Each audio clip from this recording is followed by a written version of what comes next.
So in for repair today we have our John Deere 8430, we have our John Deere 6820 and we have our John Deere 6910. We also have our L60E Volvo in as well. New addition to the fleet as well, so just stay tuned for that one. A few tractor runs just taking place. One this weekend, it's the Parade of Light and it's the Mead Markra Parade of Lights tractor run this bank holiday, Monday the 3rd. In Park Kells, registration from 6:30 a.m. with departing at 7 a.m. All proceeds in aid of Embrace Farm and So Sad, so all vehicles welcome. We also have one here. This one here is Shine for Smithies, a truck and tractor run which takes place Saturday, February the 8th. Registration from 5:30 p.m. in Shannon Gales GAA field and it's commencing at 7, so entry fee is €20. So donations to Clare Suicide Bereavement Support, so finishing in Labashida Community Centre and refreshment served there. So first of all, we'll head over to Caleb. Okay, Caleb, with the 6910 in, we have a new radiator back. I know you haven't been here in a while, you've been busy. Yeah, I don't think I've been here since November. Yeah, so good to see you back. Yeah, good to be back. Yeah, we have a few jobs to fix up. One was the 6910, which you had the rad out. Again, the core was completely on it, so we're putting you into it. Now we want to put it back in, but just before we put it back in, you did notice a leak. Yeah, so I washed it all down before, and that's the only reason that I was actually looking in here, because we had quite a bad engine oil leak. And most of it was from the timing cover back here, just behind the head. If it was down like a seam like down here on the side, I've no bother putting on a small bit of Tech7 across it, nice and tidy, and it would cure the leak. But back in here, there's nothing I could do. I could see it building up here.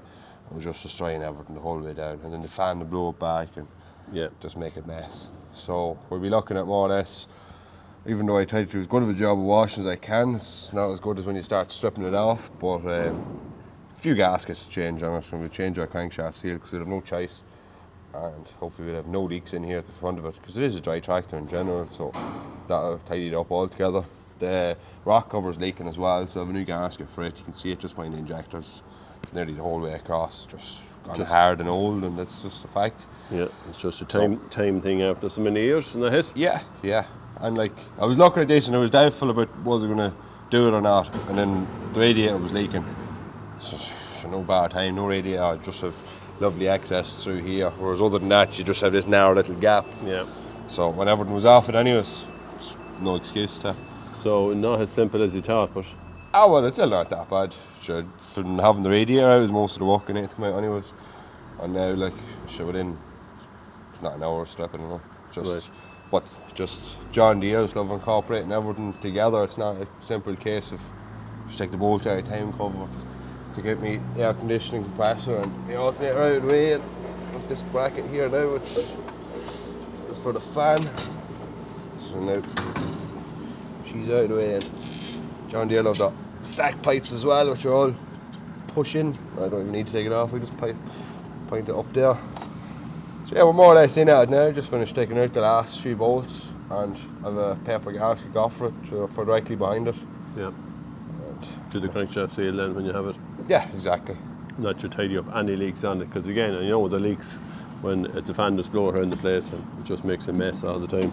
Yeah, no, it's not nice to be looking at, and it's just destroying everything, the old front axle, and you'd leave puddles everywhere. And yeah, it's nice to have it right too. Yeah, that's it. She's good old tractor, still on the go, still doing this bit on the farm. So we'll keep them all in good shape, and that's the secret to it all, isn't it? Yeah, and sure, when they're in good shape, drivers will pick them too. Exactly. Yeah. Now we have another issue there with our 8430, and we'll just slide over to it there now. We'll see it's out in the other shed there. Slightly bigger issues, isn't there, over here? Yeah, a different scale of things altogether, because we kept losing the front suspension over the potentiometer.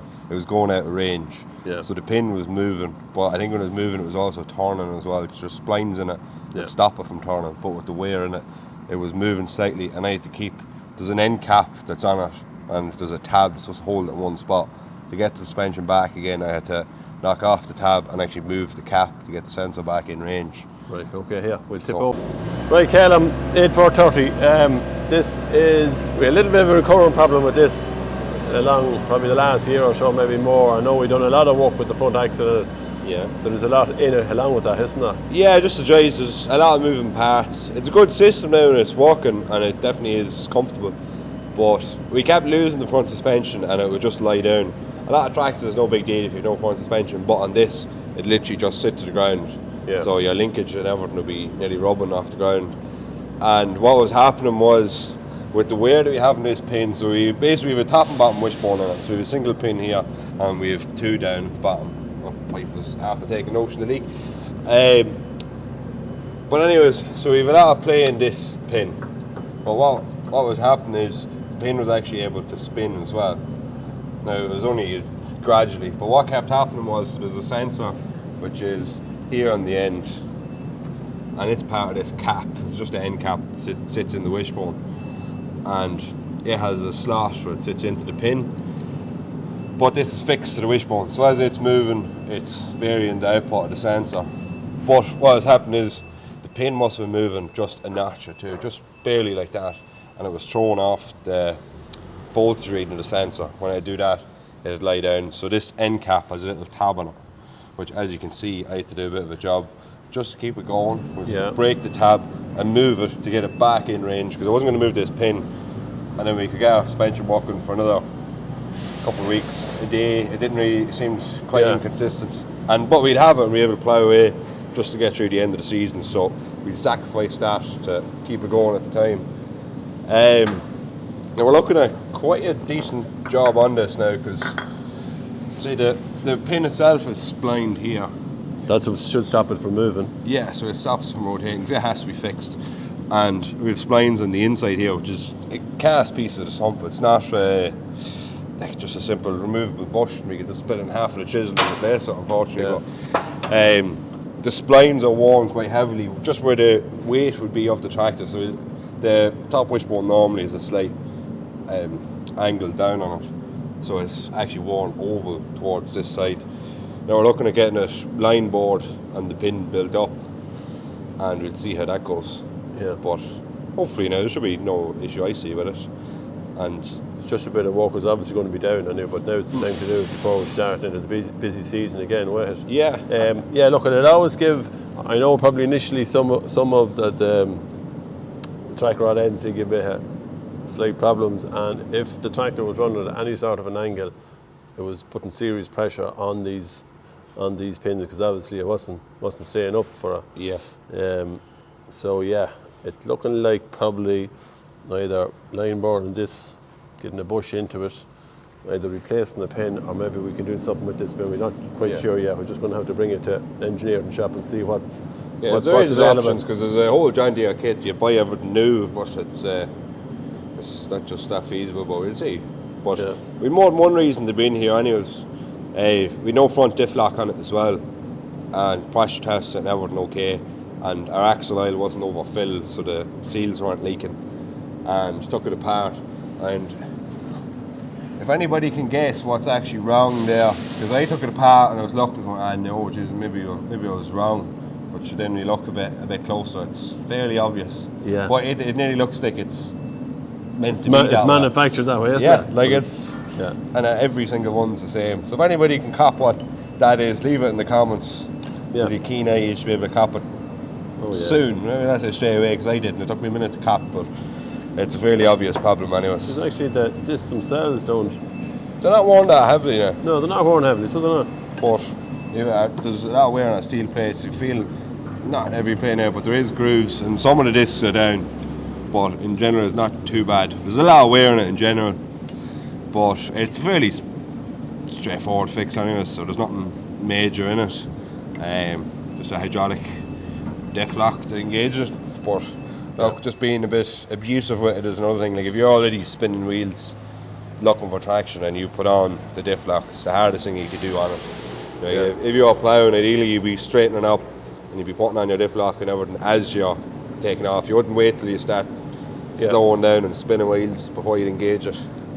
But look, it's just not what always happens. Yeah, no, in fairness to the tractor, it probably has enough power and enough grunt in it that's able to work without the diff lock. Yeah. But the diff lock now, especially going into ploughing season for potatoes and that, needs to be working, doesn't it? Yeah, look, sure, managed to do the rest. I'd say I probably worked all last year with no diff lock. Yeah, I know it used to be intermittent earlier, but now it's definitely not working. So we have found the problem, and we just need to order up. We order what parts for it. Parts for it, we'll not give it away. Yeah.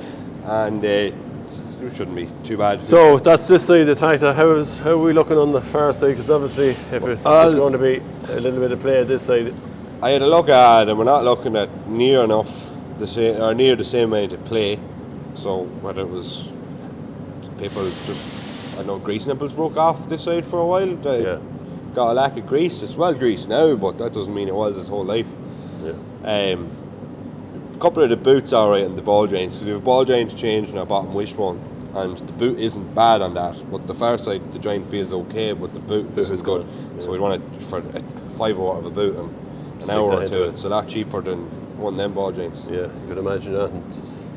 In there is pricey, isn't it? Yeah, no matter what you look, just the size of everything, like, it's definitely the biggest tracker ends that I've ever changed. Like, even I remember changing these inner joints, and probably about 3 years ago, and I had to buy my own circuit players just for that, because everything's just.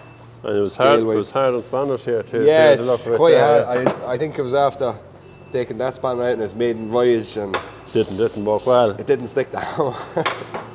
Yeah, well. So look, everything in these is just big. Like, even down to on the bottom wishbone, trying to take out the pin. We make up this puller just for taking out this pin, which is in here. So you actually have to pull the whole pin out to get the bottom wishbone off. There's actually the bush for it. So just like that, you have to, just no matter what you do, you're not going to go in there and pull that out of the bar. Okay, well, Ruckus, we'll get them ordered up and we'll see what we'll do. We'll track the progress as we go along with that. If we have to get a line board on, we'll see what. Yeah, we'll see what our options are. See what the options are. Regardless, should be perfect going out. Hopefully, yeah. John B will be happy. There's no pleasing them regardless, anyway. Okay.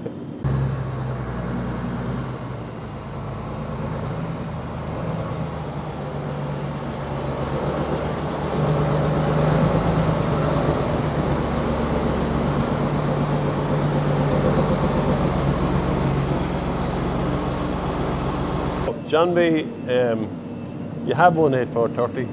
Yeah. Now I see you have another one. Oh yeah, can't beat them. Huh? Can't beat them. So you're looking for punishment, are you? Yeah, really, yeah. No punishment, no. Right, so we after looking at an 8430. There's one came up for auction there recently in the Spud Farmer in Dublin, and we had a look ahead. We have half an idea what we're going to do with it. It needs to be a backup tractor, or we might stand down the 8410. We'll see. It might do as a plough tractor as well. So I suppose when you look at a tractor, an 8430 this size, what are the things you look out for? Well, I suppose general appearance with an 8430 is one thing. You were happy enough, you looked, you thought nice dry engine on it, wasn't it? Yeah, no, it's cosmetic. It looks well now in regards for leaks and stuff like that. Nice and dry, good wash too, so we'd see you give it a day's walk. Yeah, we have a bit of a history on it. I know there was engines was done and transmission was done, which was also done on our own one, so they do give a small bit of bother, but probably that sort of hours you're going to be looking at, you know, it's always going to be a... And the last one I took the hit for it, so you don't mind walking it. Yeah, so we have it now. Look, there is a few bits that need to be tidied up with, obviously. We'll have a look at it now as we go around, but cosmetically, I'd say there was probably a new bonnet put on it at some stage. The bonnet is very good on it. Yeah. Looking in here, same ILS system that's on our own. We'll have to probably jack it up and see is there much play or is there anything there that, but the suspension is coming up now, isn't it, John? Yeah, it's working. Yeah, I started actually this morning there now. It was down, and since you put it forward, she rises up perfect. Yeah, so it comes with a good set of tyres and anyway. There's good grips in the back of it there. They look to be new enough tyres in the back of it. The front ones are down a bit, all right, but not too bad, though. Still not bad. So yeah, it looks dry enough in there. There is a small bit of a leak there. I wouldn't say it's anything major, but that'll probably have to be looked at. What do you think, Caleb? Yeah, no, we'd have to wash it, but see the breather pipe on the, I don't know, it was A410 actually runs along there. The other side it's the same pipe is leaking on the other side. Yeah. The little sharp one that leaked on the other one. Yes. So it's but the suspension seems tight. Yeah, we went through it just by steering off, with the steering you can get most of it, feel the most of it. Yeah. So yeah, no, look, we know she's no front linkage obviously, so it'll be probably coming out with a big weight on the front of it, which we have a few of those options to put on. Round to this side then, I suppose the most obvious thing when I got into it was the steering column on it. Now it's a younger tractor by 4 years, so our own one is 010, this, or 08 and this one. So you look at it here, this is probably one of the major problems on it. Now I think we have done our own 8430 little rack system in there, and that'll just have to come out. I know Mick did do on that one, so it'll probably no different here. As you can see, you just couldn't drive it like that. You turn it on, it's registering over 10,000 hours, but I'd imagine there's probably more than 10 on it.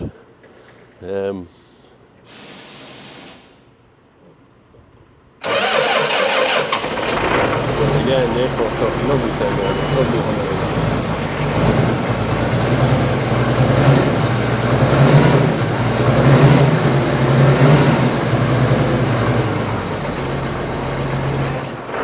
No major faults coming up on the screen here.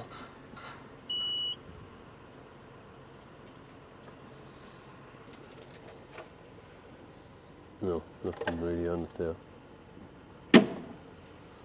So that's it. Again, a few cosmetics here, like the lid, will have to change that on it there, just tidy that up. Roof is a little bit dirty on it again. That'll be a job for cameraman here, Sean. He's good at all them jobs. Cosmetically. Now, round to the back of the tractor then, I suppose the linkages on the lift arms and Are we keeping the pickup hitch on it? Pickup hitch, we took the pickup hitch off our own one for a bit of, just to give a bit of clearance on the underneath, because they're quite low. Might just do it the same again on this one. Bigger tyres, is it? Huh? No, it's exactly No, the same. same tyres, Sean. Same. Just on you. Yeah, just on you. Again, here it's very hard just to see where we are. A lot of wear on the But top there's always wear on these anyway. On these, this system here was They never. moved, you see. Yeah. They move anyway. Yeah, It's not a great system, but you'd prefer to see it solid down because we have broken quite a few of these. yeah, I have 2 spare ones. You have a spare one, which is always a sign of that they do give bother. left arm leaking. Lift arm linkage there. There's a leak on that, probably on the seal there, and just to tighten up these ends here, but to get new clips and put them back on it. It's important to keep them clean as well. But look, we'll wash it down. She's in her sins, as the fella says. She's in her working clothes. We'll wash it down. It comes with a full set of wheel weights on it, and yeah, just needs a good tidying up. Oh, bit of TLC. Yeah, Yeah. TLC and Comes getting out with strobes and all that. yeah. Yeah, you'll be able to work late at night, John, with them there, won't you? Oh, we'll do it anyway. So yeah, look, the 8430, they're still a good old workhorse. Oh yeah. Just hard to get them Should in. be some baby in the row here. Huh? Yeah. What are we going to do with it now, John? Huh? Is that how lads looking for, will they? Rigid. We're going to put in the Ridger? Yeah. We might do, yeah. Might put the GPS on it there. And You won't throw that joke around. no, there's one thing about them, they're good and sturdy. So that's the 8430. She's in addition to the fleet. Yeah, so I'm happy enough with that. Right, we're back at our 6820 again, the wheel off again. He had a complaint that the temperature wasn't rising on the temperature gauge and no heater. Straight away I said thermostat, so we put in 2 thermostats. That cured the engine temperature, but our heater's still not working. And as you can see down there, we have blocked heater pipe, a sludge in it. Same here. But we cannot get, we're trying to get a rod, we've plastic rods there, we're trying to get them through it, but the pipe is going down and up and down and we can't get it to run all the way through. Either that or it's just solid in it. So the way things are looking, we're going to have to take the pipe off and power wash it. Now, getting it off doesn't look to be that easy. Does it, Sean? All right? I'm surprised that's under the torn now. Okay, Sean, 6820 in with some issues with the heater not working on it. Yeah, well I come in, Jack saying it wasn't heating up on the gauge, so straight away we thought thermostats, Yeah. She's gone up on the temperature, but no heat in the cab at all. So Okay. we went up and checked underneath the seat, there was no feed, so there wasn't water, and then checked here and realised that the whole line's blocked. So we've a blockage in our line going to the Feed into the heater. Yeah. Right, okay. Now, you've tried to clean it. tried. Well, we tried taking it apart, then trying to airlines, you name it, we had through it. Actually brought it out to the power washer and tried to blow it out. But it's getting to a stage now you're just wasting time. Yeah, so we have a good bit of time spent on it. I think the handiest thing there, we were probably talking about putting a pipe Flex, externally on it, leaving the one that's in it, Yeah. leave it in it altogether, Yeah, and put an external pipe, just run up the chassis and back in there. yeah. So That's what you're looking like now. yeah. Anyway, sure, you had to exhaust the other idea first, hadn't you? Well, you tried everything really. The only option now is take it out and that's it. Yeah, so to get in at that now, it's not that, you have to take the No. sea out, don't we? A lot of stripping on it, like. There's a bit of stripping on it now, to get the sea out there and just see what it's. Yeah. Well, unfortunately, we didn't have to take the sea out. We found that out after. It's just underneath the dash on the right, but the pipes come up from there up to it. Oh, right, okay. But it doesn't matter. Sea is out at this stage. Well, Probably. we'd be looking at the core block too. Yeah. Like the pipe's blocked. We won't know that to get flow through it. Okay, well, sure, look, let's get the, we'll put the new pipe in and see if we how can it go from goes. there. Here we go.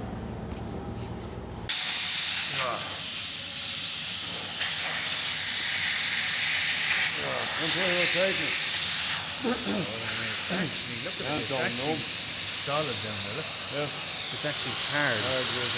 I can just hit me here in the face. Bits of it.